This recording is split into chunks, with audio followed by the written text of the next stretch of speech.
Bonjour, pouvez-vous nous présenter votre réseau? Bonjour, Temporis est le premier réseau d'agences d'intérim et de recrutement sous forme de franchise en France. Notre réseau existe, comme vous le voyez, depuis 20 ans. Nous comptons à ce jour 171 agences franchisées. Nous devions nous rencontrer durant le salon Franchise Expo Paris du 4 au 7 octobre 2020 et celui-ci a finalement été annulé en raison du Covid-19. Comment votre réseau fait-il face à cette crise inédite? Eh bien, comme à son habitude, le réseau Temporis fait face d'une bonne façon par rapport à cette crise, comme ça a été le cas d'ailleurs en 2008-2009, puisque à chaque fois notre réseau repart plus vite que son marché. Et en gros, si on part de ce qui s'est passé, on a aussi un début de réponse derrière moi. Le 8 février, on a fait une fête pour, en gros, mesurer le chemin parcouru, 20 ans ensemble, 20 ans de réussite. Et toutes les équipes étaient là. Nous étions 500 à Toulouse. Et c'était, pour moi, ça a été une chance d'avoir ce moment-là très fort, juste avant la crise. Et je pense vraiment qu'une crise, elle se prépare bien en amont. C'est-à-dire que c'est tout ce qu'on a construit ensemble dans la relation franchisé-franchiseur qui fait qu'on va passer cette crise-là, on va dire, d'une manière, je ne vais pas dire bonne, mais moins mauvaise que les autres. Et pour le coup, on a été tous sur le pont. Moi, j'ai souhaité vraiment que les équipes restent très présentes pour accompagner les franchisés. Donc, ça a démarré par un premier webinaire dès le lundi, hein, où en fait, on est intervenu sur comment se comporter par rapport à ses équipes, ses clients, dans une situation de crise. On a parlé de l'humain d'abord, et les juristes ont tout de suite été sur le pont pour épauler les franchisés à mettre en place en gros le chômage partiel pour les permanents d'agence, mais aussi pour les plus de 8000 intérimaires. Et ensuite, ce sont les informaticiens qui ont permis de mettre en place le télétravail en moins d'une semaine sur l'ensemble du réseau. On a eu une volonté forte de continuer à communiquer énormément, et on a communiqué énormément en interne avec nos franchisés, mais aussi en externe avec les clients de nos franchisés pour que l'enseigne reste très présente sur un moment où finalement il ne se passait plus grand chose en termes de communication dans notre marché. On a également travaillé sur la partie budgétaire, hein. Il fallait faire en sorte que nos franchisés obtiennent les PGE. Donc on a refondu tous les états de gestion.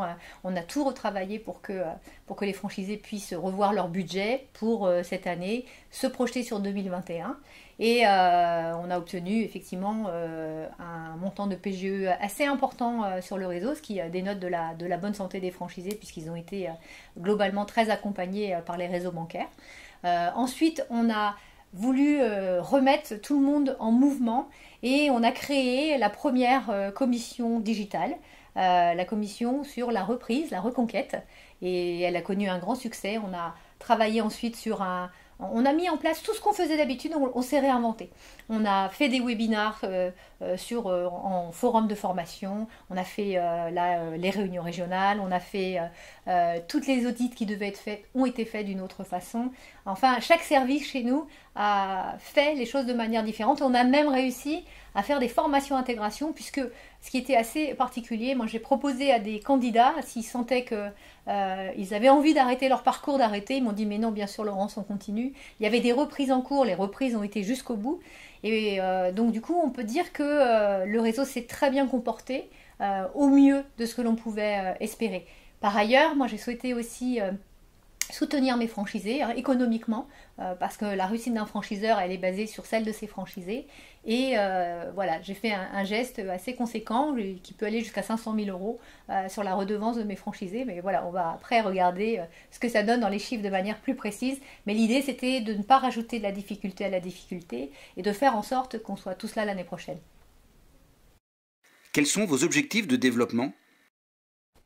Eh bien, ça peut paraître particulier, mais nous avons des objectifs de développement cette année, et nous sommes effectivement, déjà, on sait qu'on va avoir une dizaine d'ouvertures dans l'année. Alors, les dizaines d'ouvertures, c'est des candidats nouveaux qui, pour le coup, ont confiance, parce que je ne l'ai pas dit de manière préalable, mais moi, ce qui m'a fait très plaisir, c'est les retours des franchisés. Enfin, On a eu des remerciements.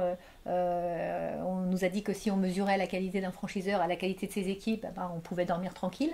On a reçu des fleurs. Enfin voilà, c'était des moments d'émotion forte, hein, parce que et je crois que c'est dans des moments difficiles qu'on peut avoir ce genre de moments aussi forts d'échange. Et on est reparti sur la conquête avec à la fois des franchisés qui continuent à avoir confiance et à ouvrir de nouvelles unités, et puis aussi des candidats qui nous rejoignent.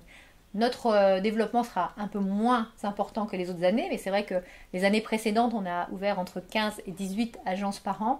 Je pense qu'on sera autour d'une dizaine cette année, mais on va dire que quand on voit que sur le marché, il peut y avoir des fermetures d'unités, voir que notre réseau continue à grandir, on va dire que pour un franchiseur, c'est quand même une belle fierté.